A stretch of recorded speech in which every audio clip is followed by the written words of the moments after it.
The next game Georgia plays will be against either the number 1 or number 9 defense in the country. Well, what's that mean for Georgia? It means this. The season could come down to how well the offensive line plays, period. And it's that simple. Etienne coming back, Trevor Etienne coming back, the starting quarterback probably being Gunnar Stockton. All those things, notwithstanding, Georgia's offensive line plays the way they did against Tennessee, Georgia Tech, and beyond. They'll be okay. But they're playing one of the best defenses in the country, period. Either Indiana, which is the number 2 overall defense in the country, or they're playing Notre Dame. So it's going to come down to how well does Georgia's offensive line perform when they really need to. And that's, this season, to come back against Tech, the offensive line did what they had to do, period. They weren't great in the first half, I guess, but they didn't have a lot of opportunities in the first half. But during the comeback in the third and fourth quarter, the offensive line made it all happen for Carson Beck and company. So it's going to come down to that one thing. Can they get it done? Can this group right here get the job done or not? I think it's a good question.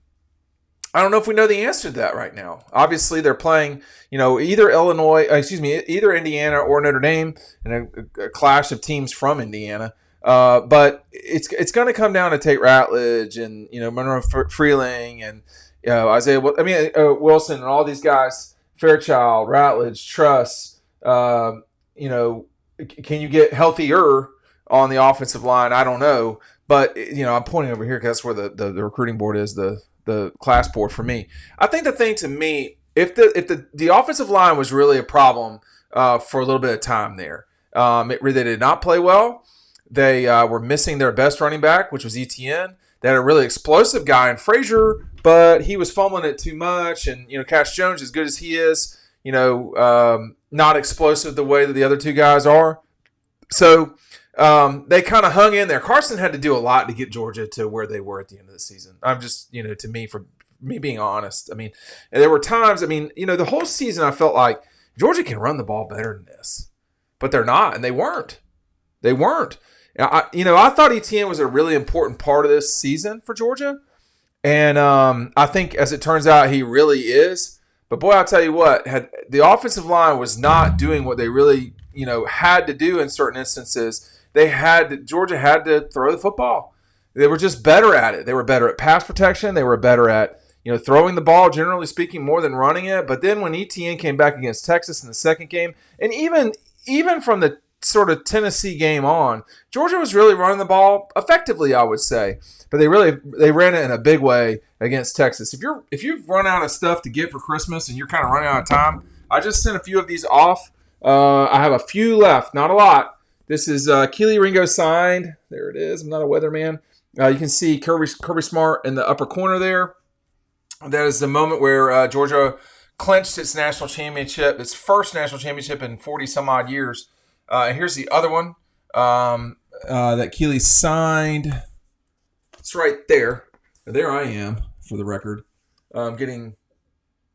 I'll tell the story about that real quick because a lot of people watch these and they don't know. So, I have done this for such a long time. This will be my 25th season in 2025. And I've watched Georgia play a lot of games, and they all come down to, an end zone. You got to pick an end zone at the end of the day. And in the SEC Championship, I got more to say about the SEC Championship too. But both these, by the way, they are both available. I put them in the mail the day you order. Here's one last look at the other one. Let's see. So Kelee did an event with us at Red Zone, with Scott and Mindy, as y'all recall, in 2022. So those are two of there's three of them actually, but I haven't got the one where he's like kind of looking over the top of Bryce Young. You got to pick an end zone, and in that situation, Georgia was up 8, and Alabama was coming, assumedly flying down the field. As soon as Alabama got a first down, I told Andrew, who works for the university, and I've known from a long time ago. He used to live in Augusta and cover stuff in Augusta. Still does, I think. But anyway, I said to him, I've seen this before. I'm going to the other end. Because I thought the play would be at the other end. I thought the game would be decided at the other end zone. So I marched down to the other end. My rule is always that I have Georgia as a photographer coming at me rather than going away. This was the one time I was, incorrect. You'd still want Georgia coming at me, but I'd seen the 2012 national championship. I'd seen the 2017 national championship, the 2018 SEC championship. I'd seen any number of games, and they wound up being decided in Georgia's end zone. Well, this particular play did not. It was, and by the way, there's only 33 of these each, and there's not 33 left. I can tell you that right now. There might be 10 left of each, and judging by Monday, if you want that, go ahead and get on it. Again, I'll send it to you right away. But in the SEC championship game, with I was about to say against LSU, but against Texas, I've done the back and forth. I've got the Tech game on over here right now. And Georgia's about to score to tie it, to go into overtime. It's Carson Beck with a decent run. I'd never been part of something where you go back and forth on the overtimes. I mean, in the Rose Bowl, we just stayed in one spot. There were 2 overtimes in that game, if I'm not mistaken, and we didn't move. We didn't go back and forth. I don't know when the rule changed that you go back and forth. I don't know. I mean, Kirby was making fun of us. Dude, Kirby, for real? Like, you think you could do that easily? Now, maybe he could. A lot of people are not in shape. I'll put it to you that way. But it was annoying. So if the SEC championship, and when I say that, going back and forth across the field, that's not a big deal. But you're kind of jogging/sprinting, and you're carrying, for me, about, 30 pounds of gear or something like that. And it's not, you can't hold it the right way. So with the SEC championship game, as soon as Georgia forced a field goal, actually before that, I was like, I'm not moving. They're just going to have to get it done. So here comes third and 4, or 3rd and 3, whatever it was. And Gunner hits Oscar Delp, his good buddy. And Oscar just basically says, I don't care, I'm getting a first down. And he rammed his way in there. And then the other thing is, too, speaking of this offensive line, and I'll get to the photos here. I'll put it on screen so y'all can watch me as I shuffle through them. At this, here's Gunner getting hit, right? And these are not necessarily in order for whatever reason. But here comes Carson back into the game. This is the ultimate play of the game. And you got Truss, Tate, Wilson, Fairchild, and Freeling. And this group right here is probably going to have to do a lot of the heavy lifting. It's just what it is. And they did on that play. I mean, it was. Let me get to Ryan's shot. Look at Cass Jones right here, just partying. Etienne, Wilson's right there. A lot of guys are overwhelmingly heavy. Puglisi's right there. Arian Smith in the background. Can't see who that is. I think it's Roger Robinson right back there. But this doesn't look like a hole. That's a pretty big area to run. And Etienne kind of jammed his way in there. That is Roger Robinson in the back. So they were just these sorts of plays right here. They weren't happening at the beginning of the season. The explosion wasn't there. Look at Monroe Freeling's championship moment. I mean, Cass Jones is not in focus down here. You can't see my mouse, but Jurasic's right there. Etienne, they're all hugging, and Georgia just didn't have the ability to run the way that they did as the season closed. The tight ends have played significantly better too, by the way. That's another part that sort of unlocked things.